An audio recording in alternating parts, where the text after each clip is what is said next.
everybody. Welcome. My name is 𝐃𝐨𝐧'𝐭. I'm a licensed marriage and family therapist in the state of California. And today I'm speaking with Gwendolyn. Gwendolyn and I recently were introduced. We've chatted a bit, and I'm interested to hear kind of Gwendolyn's perspective on being a therapist because she comes from a background that's not too dissimilar from mine, being in corporate America. And I think that contains a different kind of lens when you come into this work. So, without further ado, I'll turn it over to you, Gwendolyn, to introduce yourself and share, kind of what populations you work with and where you're at. Sure. Hi, thanks so much for having me. And I love connecting with other therapists, so it's really a joy to be here. My name is Gwendolyn Watson. I'm also a licensed marriage and family therapist in California. And yeah, I take kind of like a broad range for my private practice of specialties, but some of the themes that kind of tend to come in are, professionals with kind of that like intellectualization, like really leaning on their intellect. So it's gotten them through school, it's gotten them through their careers, it's worked really well for them. And then there's this question of wanting to find a deeper connection in relationships or wanting to find a deeper connection to self. And kind of that like, why am I not happy? I should be happy. So some of that flavor. And then within that space, also a lot of clients who are either like gifted or neurodivergent, kind of attune with that umbrella term in some way, um, and have a similar kind of coming in for a similar thing. Like anxiety has really, really supported me to get a lot of stuff done. And yet, I'm wanting to get out of my head and into my body or out of my, like, what does it mean to feel this emotion fully? Um, so in that realm, I work with, I'd say like I kind of balance my time 50-50 in my private practice, but with individuals who are wanting that type of work, and then also with couples, sometimes mixed neurotype, or like one couple who has a like complex PTSD background, and another couple who like kind of came from a different realm, like just like that, that space of how do we as two different humans with different relationships to emotions find a culture that's sustainable and that's supportive, um, and that makes space for our relationship with emotions. Yeah. Yeah, I love that. That's a niche or a population that I think, doesn't get a lot of support in the ways that they could. So I love that. And it's interesting what you say about anxiety. I always think anxiety is actually a very useful tool to a certain extent, right? And then it becomes problematic. And that's usually, I think, where we see people is where that space starts to become problematic versus, the Yeah. that drives you or pushes you. Totally. Yeah. I joke that like the trick with anxiety is like it's so good at making it seem like it's your own voice. And so it's like it's a helpful tool if you can recognize it and see it for what it is and maybe harness the energy or maybe like soothe the energy or just let the energy exist. But it's those moments when you're like, no, no, no, like that's not anxiety. Like, of recovering anxiety leaner on her. If that phrase makes sense. I Does to just me. I remember that that eye-opening moment of like, oh, that's like maybe I don't have to believe every anxious thought that's coming in, and maybe I can find motivation and purpose and just as much productivity and drive from a source that's more sustainable. So, I bring some of that lived experience into supporting clients as well. hmm hmm And that leads me to my first real kind of deep dive question here. How did you become a therapist? Like, what was your journey to getting here? Why did you decide to go this route? It felt like it was both like a 180 turn and also kind of a natural progression. I later found out, from my parents that my kindergarten teacher would tell them like, "Oh, Gwen should really be a therapist." Like that I was supposedly out on the playground, like mediating conflicts and like, reflecting people's emotions.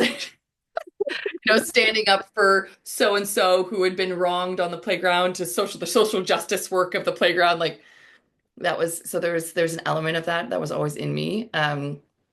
But I went through life like kind of having that focus on like what is the right thing to do, checking off boxes, what's going to receive other people's validation. There was a little bit of a journey of figuring out like what does it even mean to listen to my own desire, my own calling, my own passion. So I started most of my career started at Google. I spent a decade there doing business development, partnerships, the work I found really interesting. I enjoyed like working for a big organization where I got to understand like all the different dynamics and the different personality types that were in different parts of the organization. Um, and I just loved, like, I would love working with the tech support people. I loved working with the finance people. I loved working with the other business people. I loved working with the product people. Like, so I just found like in that little ecosystem my love and passion of different different like different Connection. yeah different worldviews, and that it was very fluid for me. And um in that process I also started kind of getting in touch with not really feeling like a deep meaning, like always wondering, should I just go to a different team or a different company, but just not really feeling like as connected to the work, as like as driven to like fully develop the skills. And I joked with someone recently, like I remember getting a promotion, which it wasn't easy to get promoted at Google. There was only like every season there would be a couple that went around, and I remember getting one and having kind of like an imposter syndrome about it, like not because I didn't deserve it, but because I was like, oh, like I'm not as happy about this as I probably should be. It's kind of Mm-hmm. like those moments when I was like, like some people are killing for advancing in this career, and I don't have that drive. I need to be honest about like where do I really want to spend my time and energy. Hmm. Um, so I'll summarize briefly. There's basically like testing out of different conferences, I'd go to like TED Talks, and like I started like really being like, wow, Right. things are resonating for me. And I think it's more than a side project. And I did grad school. While I was at Google, I found like a weekend program. Oh, wow. Yeah. So I was doing like, it was like one weekend a month, 12 hours on Friday, Saturday, Sunday. Oh, wow. Oh, wow. Do like a PTO day on a Friday. And I basically said to myself, like, if I can get through that, then that's a pretty good sign. And I did my first year and I was like, oh, I love this. Uh, and it coincided with like I had one kid, my first kid, and then had my second kid when I was in grad school, and becoming a parent just had those layers as well of if I'm going to be away from my kids and my family, I want to be really, really excited and really proud about the work that I'm doing and the career I'm building. So that all aligned and hit the ground running, and I haven't looked back since. I like love being a therapist. It's really fun. I really love it. It's a great job. I really think it is a wonderful job. So I resonate with a lot of what you're saying there. And are you mostly virtual or do you do in person as well? I'm virtual for anyone in California, depending on kind of what they're needing. But yeah, I have in person in Petaluma. I love doing therapy in person when it works for folks. I get it. Like I work with parents, I work with like I'm always gonna offer that flexibility of telehealth because I'd be a hypocrite if I didn't. And when people can come in person, especially after the pandemic, the pandemic, we were all on telehealth. Um, I think that therapy is just as effective, telehealth versus in person. Agree. Personally, as a person who wants to get away from a screen, Mhm. like when someone wants to come in person, I'm like, yes. So 3 days a week, I sublease an office in Petaluma to be able to have that option. Yeah. Nice. Yeah. Yeah. I thought it was interesting. Some of the people that I saw virtually through the pandemic that would come into my office and they'd be like, hugs, can I get a hug? Like, this is so amazing. It's like, yeah, there's just some difference between the in-person versus the virtual. Yeah. Kind Yeah. of happens, yeah. Okay. What do you like about being a therapist? You kind of touched a little bit on this, kind of through your journey, but are there specific things that you really kind of love about being a therapist? Yeah. Yeah. I mean, I love meeting new people. Like I have like an image or a niche or like an idea of who a new client might be. And then like getting to drop in and sit with folks who've like had just so many different journeys or coming in with like different kind of main presenting concerns. I just feel like it's such a gift. Like you don't get that opportunity to be consistently like surprised and in awe, and the level of like I just often feel when I'm sitting with a new client like this deep respect and this deep gratitude that I get to be part of this one part of their journey in a very small way, right? Like I keep my therapist ego in the right amount of size, and I'm the 1 hour a week of their 24 hours a day. Like I get it. For sure. And it also is, it's just so beautiful. To the moments that I've witnessed like people either say something for the first time or feel something for the first time or shift their mindset about what's possible, and to see that everything in their life, all the concrete pieces in their life could be consistent, and yet their experience of life can be a complete 180. I mean, that is so, I just love being part of that process. Because I mean, I do believe in sometimes you have to flip things around. And I went from working for one company and now I'm a completely different career. Like, Sure. yes, sometimes you change the pieces. But also it's really beautiful to support people in that moment of you sometimes you don't have to change any of the pieces. Sometimes, the lenses and our mindset and just that mind body connection has been so influencing the way we're experiencing parenting, the way we're experiencing relationships, the way we're experiencing our boss and feedback. And, Sure. I just find that so empowering. And I just really enjoy that it's an art and a science, and I practice with evidence-based approaches. I use a lot of EMDR, and I really love approaches that show that like, we're not using snake oil, like we're building, we're building something. And I'm very transparent with my treatment plans, and I'm the type of therapist who wants to have someone know like where we're going, like what is the general sense. Mhm. Um, and there's the art of it, of like what you say and what you don't say, and when you speak and when you let the Mhm. silence hold for something to deepen. Um, yeah, what I love about being a therapist is how often I'm surprised by my clients. Like the art part is really being sitting with the unknown, seeing that I might have an idea of how a session is going to go, but truly me being a therapist is like meeting each moment as it shifts and Yeah. supporting that like evolution of it. And um yeah, like that space of that relational space that just the energy shifts, and things can open, things can close, and really feeling into that alongside my strong intellect, which is also tracking like all the things, being curious about other things to ask. Like I just feel the both sides of myself Yeah. really get to be present. Hmm. Yeah, I love how you're framing that. It's almost like a dance that you're doing, kind of going from one to the other and kind of following it where it leads. Definitely. Yeah. And EMDR is pretty popular, so a lot of people do know what EMDR is. But that said, since you mentioned it, would you mind just kind of sharing like a quick kind of overview of what that looks like or what that is? Totally. Yeah. So it stands for eye movement desensit. I can never say this word, desensitization reprocessing.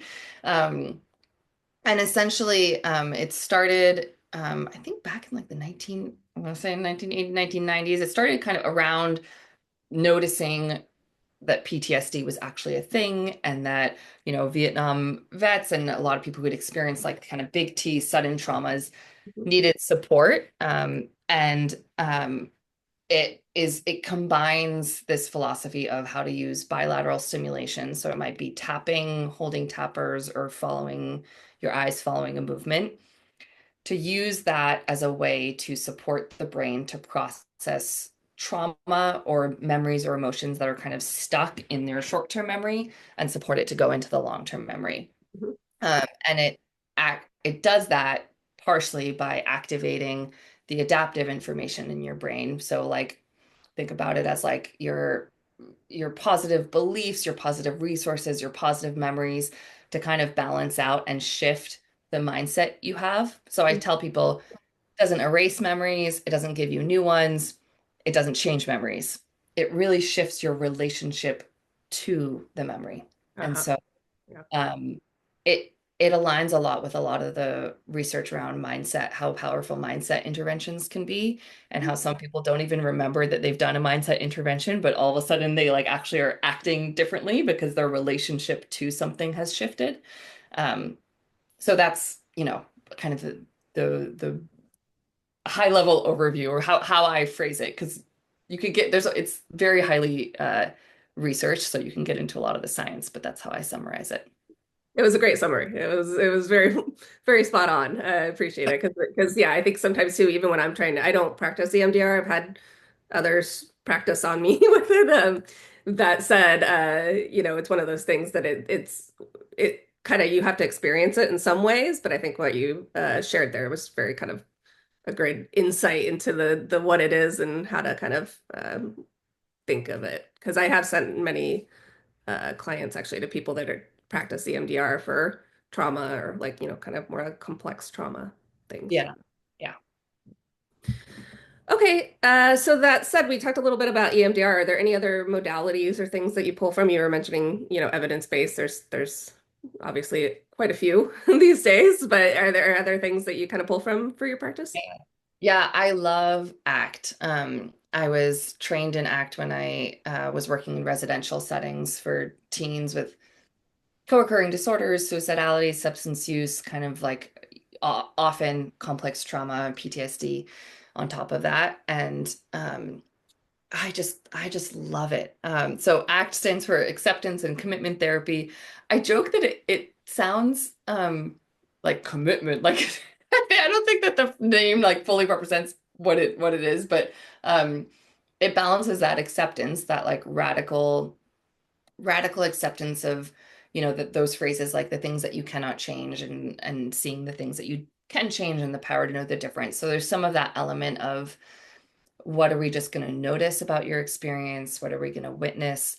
How can we prevent increasing your experience or increasing your suffering, and just kind of tolerate the bare level existential truths of what it feels like to be a human in life.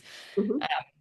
And then the commitment part is how can we decide certain actions, certain values that you're going to take to move in the direction towards what you want, as opposed to moving away from what you don't. Sometimes I think as therapists, we're like avoidance detectives. And we're like, I love how are you avoiding? How are you getting me to also align with your avoidance? like So do avoidance. exactly. There. So ACT is very like noticing your avoidance, and some avoidances are very obvious or like culturally popular and discussed, of avoiding through substances or maybe avoiding through work.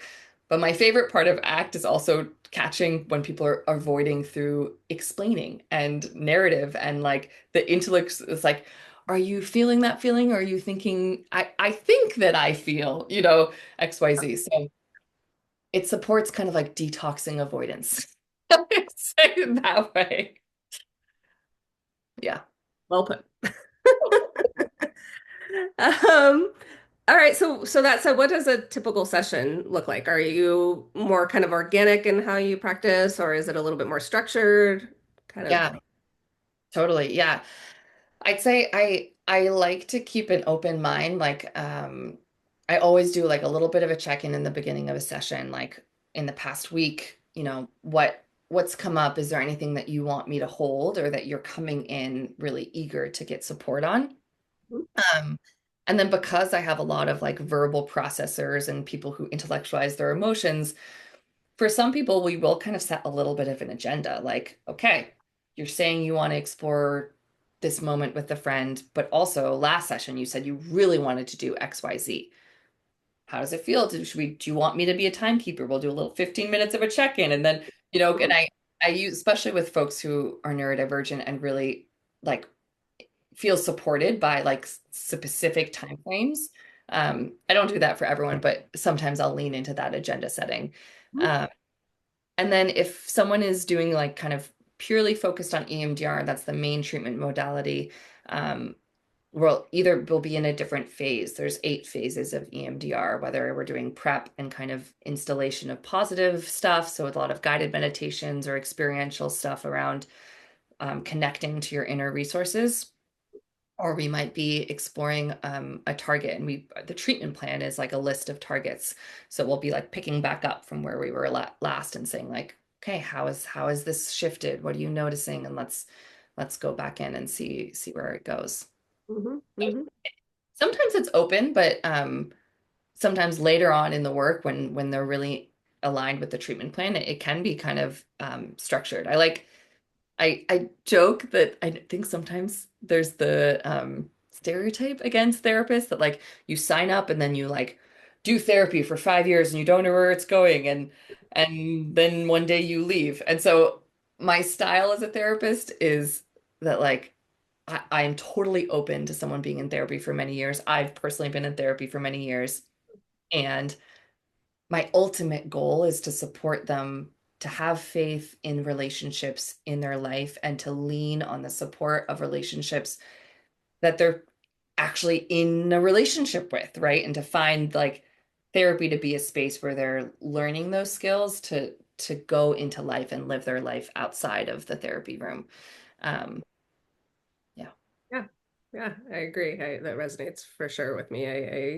Again, it comes back a little bit to this dance that you're doing in the session, and each person needs different things. I've worked with some people for years, and I really enjoy that work. But I also want those people to be, like you're saying, successful in whatever way they kind of define it out in the Yeah. world, and able to kind of do that outside of the room. Yeah. That's ultimately the goal of therapy, right? What are we doing if we're not trying to get people to, you know, have healthier, more balanced lives, or however you kind of want to frame that. Yeah. Exactly. Okay, so you kind of mentioned surprises a little bit earlier, but what kind of thing surprises you about therapy? Is there anything that surprises you? Yeah. Um, so this is to I'm guessing that you might have heard this as well, but I feel like this is discussed among therapists, but not as much like with the general Yeah, population. that's part of the reason we're doing this. Yeah.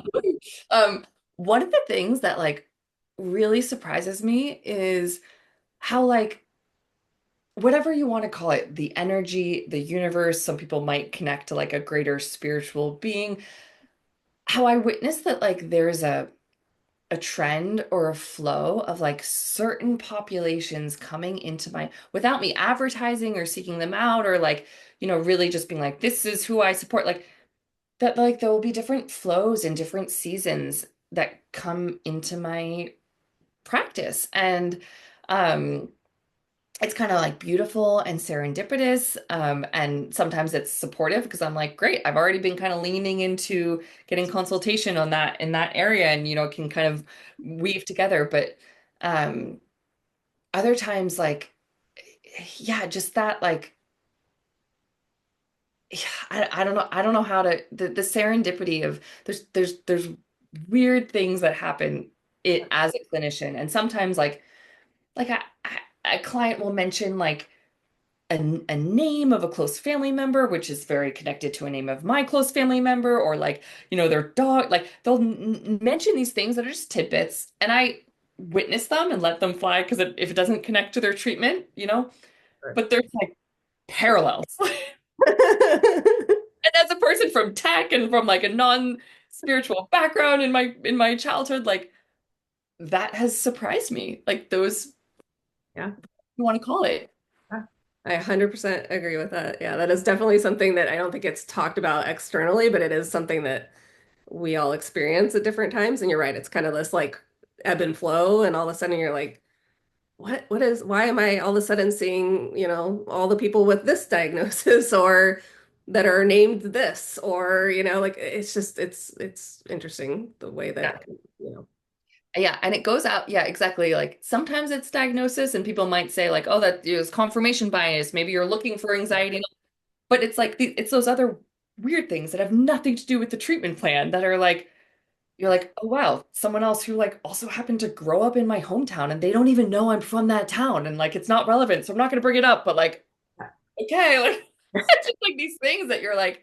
I think sometimes that's the therapists get the bad rap for like the blank slate. Like sometimes our blank slate is like, don't react to that thing that has nothing to do.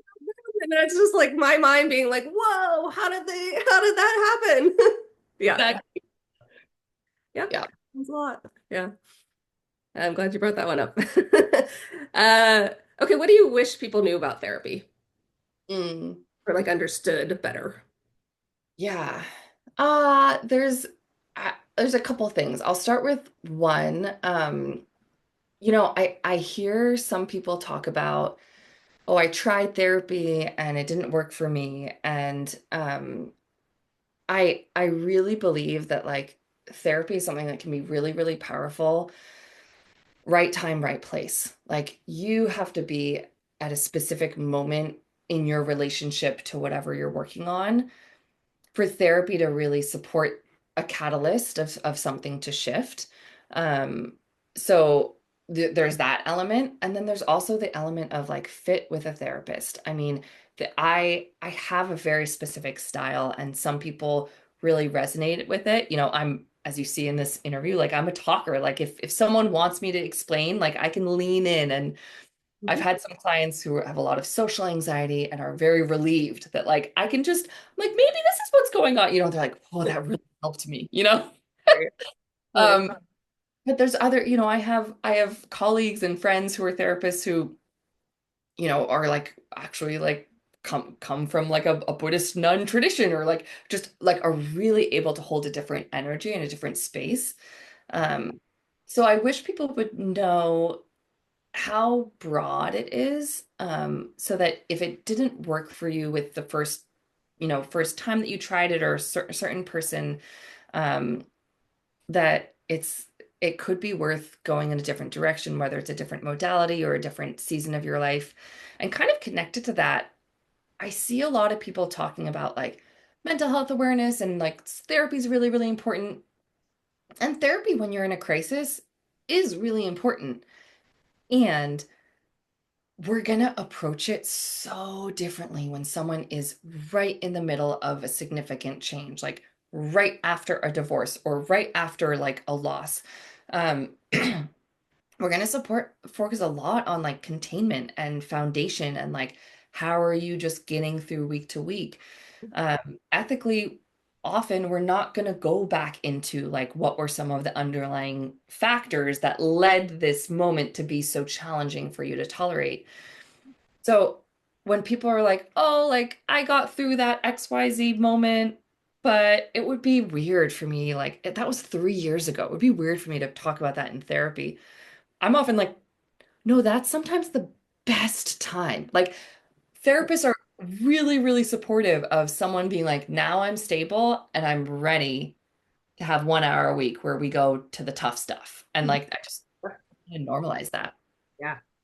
Yeah, I love that you brought that up. I don't think that's come up yet. And I do think that is kind of the challenge because, I think I feel like I'm always selling that line of like, no, if you're in a good place, it's actually a good time for us to like get into that deeper work because we're not in that acute stress. We're not just managing whatever is, currently on your plate, but we're able to actually like do that deeper understanding work, which, is kind of that more tr what people think therapy is, I guess, in some ways. But then I feel like in today's society, we want, you're an ex-Googler, right? Like I work with a lot of tech. It's a lot of like, how do I make quick fixes? How do I, versus, and there's this like kind of balance to be had of like, yes, let's fix the thing in the moment, not fix it, but let's address it. Let's get some tools. And when you're in a good place, let's dive further.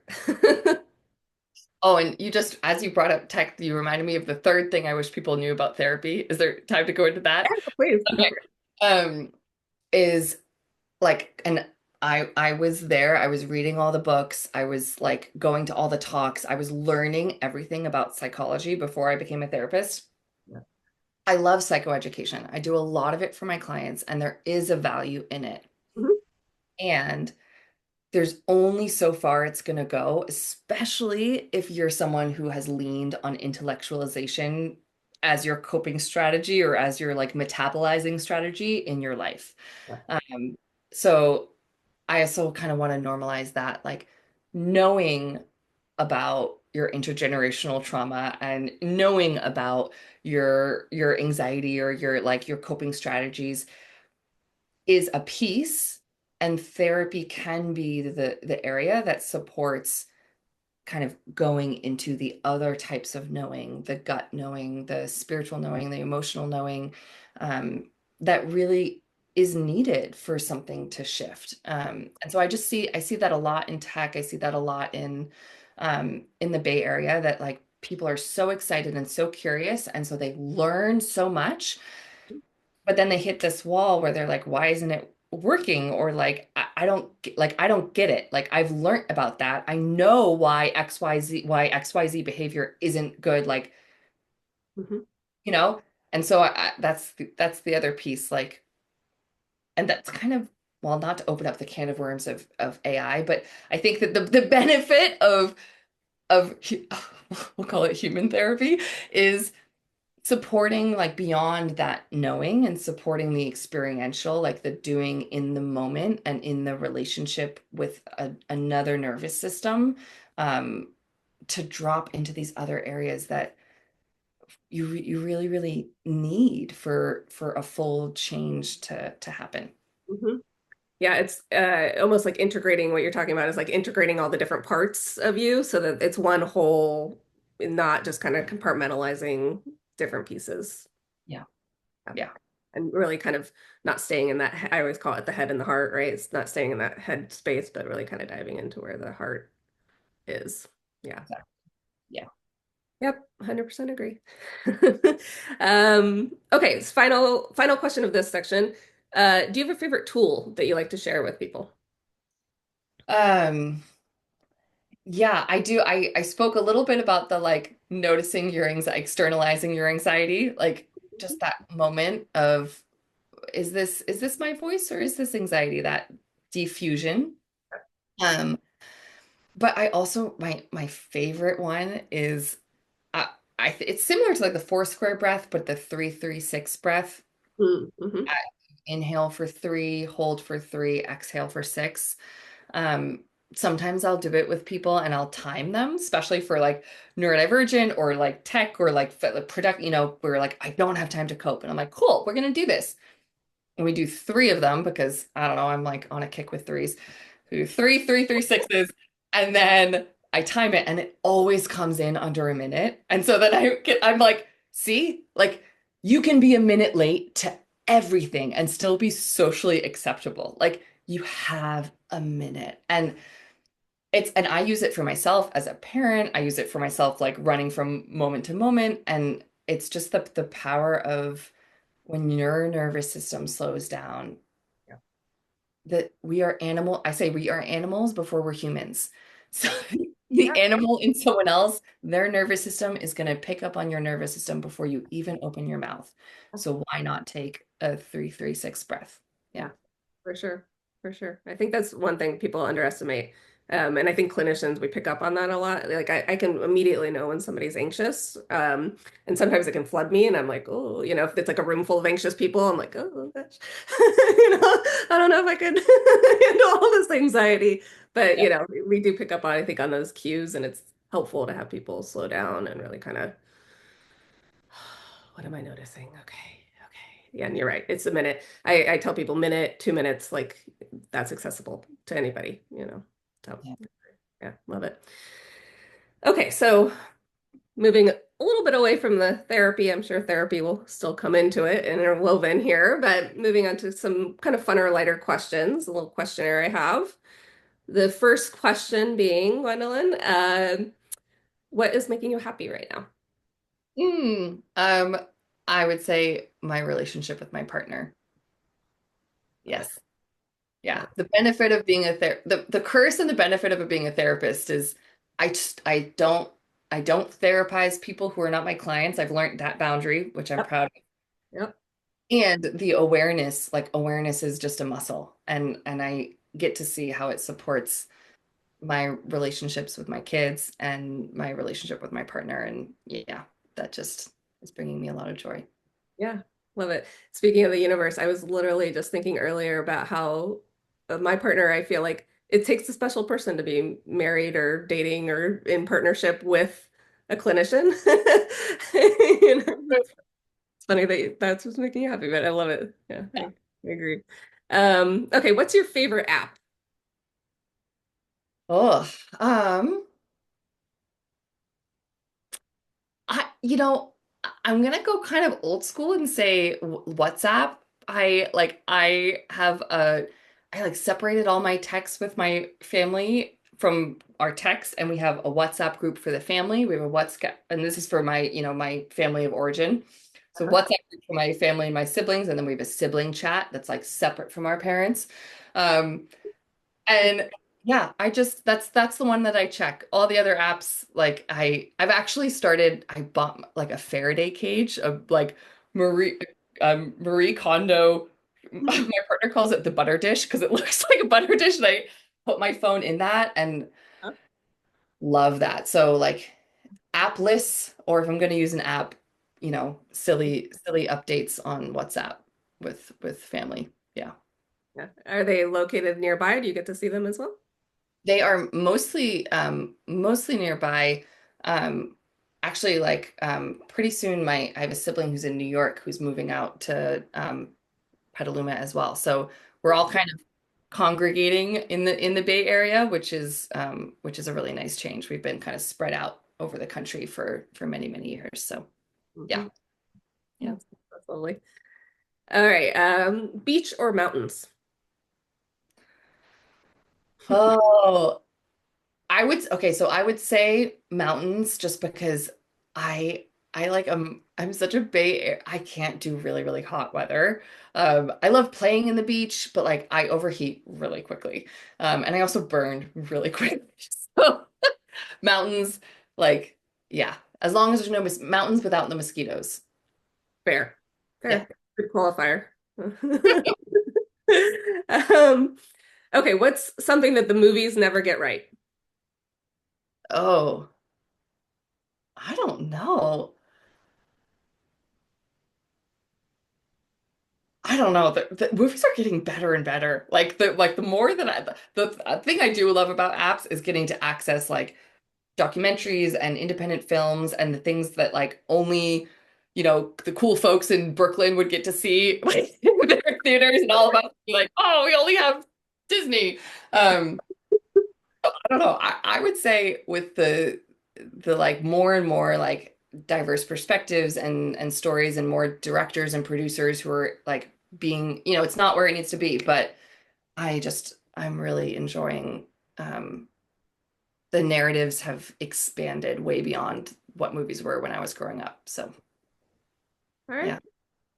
fair. Best way to relax. I love taking a bath. I've always been a bath person. Um, Even though like my bath, I have like a like tiny little shower over bath. Like it's not a glamorous. This is not a soaking tub, okay? But I make it work, and I like do the bath salts and everything. And Uh, my knees are like way above the water, but I like really try to create that spa experience, and I kind of enjoy that I make it work. Do you like those like bath bombs? You said bath salts, but you know the what's that bath lush or something? Yeah, they got those Like bath. kids are really into the bath bombs. I will sometimes bribe them to get into bath, but like we got bath bombs, and there's ones with like toys inside too. There's ones with glitter. I mean, the bath bombs can get messy, but when you've had a long day and you need to kind of get the bedtime moving along, bath bomb is Is the the bomb? harmless bribe. Yeah. Okay, dream trip location. Mm, mm. I've been to Paris before. I really want to go back. I really miss Europe. I like got to go a bunch when I was in my 20s and kind of, you know, on a Google salary. And so I'm dreaming of the day when my therapist practice can support maybe some trips to Europe as well. But Yeah. yeah, Paris, I miss speaking French, and would love to Do go back. do you speak French fluently? It's rusty, but I studied it a bunch in high school, and then I studied abroad in Italy and learned fluent Italian and was like totally like all my friends were Italian, like I was like rolling with the locals. It was really fun. And something about learning fluent Italian like really also upgraded my French. Or And so the now Latin. I have to like keep my brain like if my sometimes like one language will come out the other, but I have confidence in my French even if it's not fluent. I'll put it that way.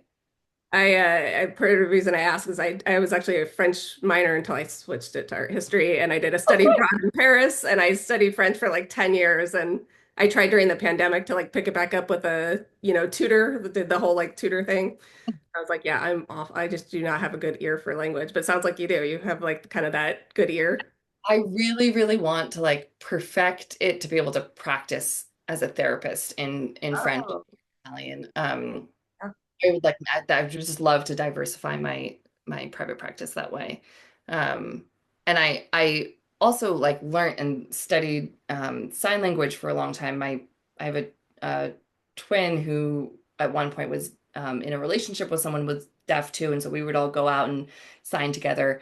But my sign language is like definitely not strong enough to Practice. be a clinician in with with the deaf community, but I have a lot of love for that community and the language as well. It's a beautiful language. So Yeah. I have a niece who's deaf as well, and I was trying to practice again during the pandemic, trying to learn how to say certain things, you yeah, know. yeah. We have more parallels than I thought. I also Oh, studied history, by the oh way. yeah. Yeah. All right. Love it. Love it. We'll definitely connect after this, I'm sure. Get together, get some coffee or something. Okay, so what advice would you give your younger self? Mm, um, embrace play. Hmm.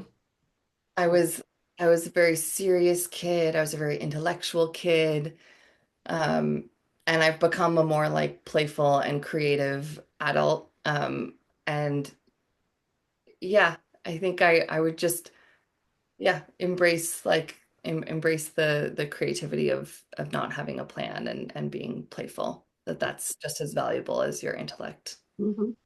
Yeah, I'm sure your kiddos love that aspect too. They do. They do. I An example is I recently bought them sock suits. I didn't even know this was a thing, but it's like a sensory type suit, but it's basically like a bodysuit. Okay. And they were like, it's like, like how it helps with like any sensor, like t toddler tantrums, kid tantrums, but Interesting. were just like, these are awesome. And so they were like dancing around in their sock suits and um I was like, yeah, I was definitely like Pat. I was like, oh, playful mom. Like, I like to give myself mom points. It's like, you need to. So yeah, yeah, I lean into that with my kids, and it's a lot of fun. That's great. I'm gonna have to look up the sock suit. Never heard of that one. Okay, the four seasons, which one is the best? Okay, well, I was born on the first day of spring, so I'm Oh, gonna say spring. okay. Yeah, and it Oh, also is Persian New Year, March 20th. So my okay. friends who are Persian are always like, oh, that's such a lucky day, and I'm like, no, it's not. I wasn't, I'm not Persian, but like, woo, I love New Year. I enjoy that. Love it. Okay, what would be the worst power to have, superhero power to have? The worst, Hmm. like of established superhero powers. Yeah, it could be anything. It could be anything that could be considered I mean, I think anything could be a superpower, really. I mean, So when I was younger, I used to say I wanted to be able to read people's minds, but I'm actually quite grateful that I can't. I do feel like sometimes I have like an intuition, and there are like weird things where I'll like email someone and they're like, "We haven't talked in a couple years, and I was just thinking of you." Like there's like weird things. I like that, uh-huh.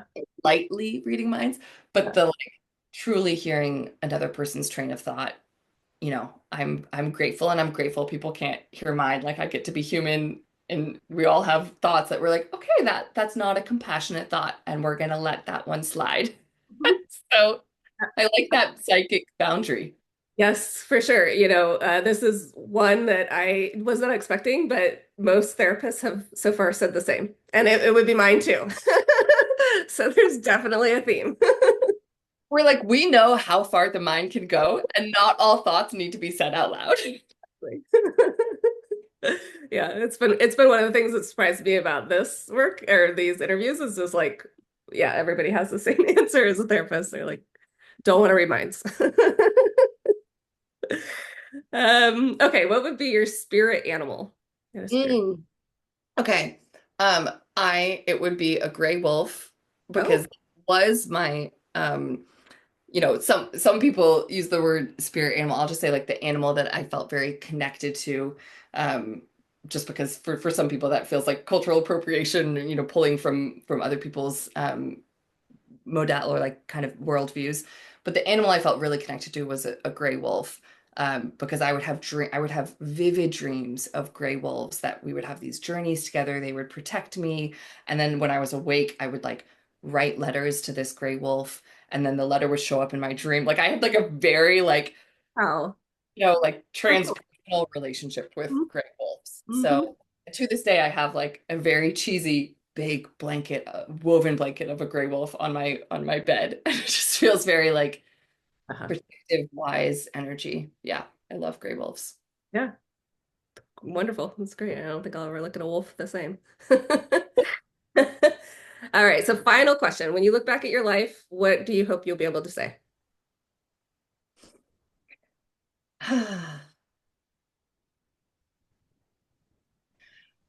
I feel like I want to be able to say that I like that I leaned into it and not with the Sheryl Sandberg reference, just in the energetic reference of just saying yes and like that feeling of like even when life is challenging, that feeling of like stretching into the moment of living. Um, yeah, I want to be able to be grateful for having done that. Yeah. Well, thank you, Gwendolyn. You are now officially seen. I appreciate you taking the time to speak with me today, and I will share your contact information with everybody in the kind of notes of this so that people can get a hold of you if they'd like to. Anything else that we didn't address that you want to make sure? Or... No, I don't think so. I think we feel like we went around the world, like touched on a Love lot. it. Yeah. No, thank you, 𝐾𝐨, so much. And it's a really fun project that you're doing. So I really appreciate being part of it. Yeah, thank you so much. Appreciate it.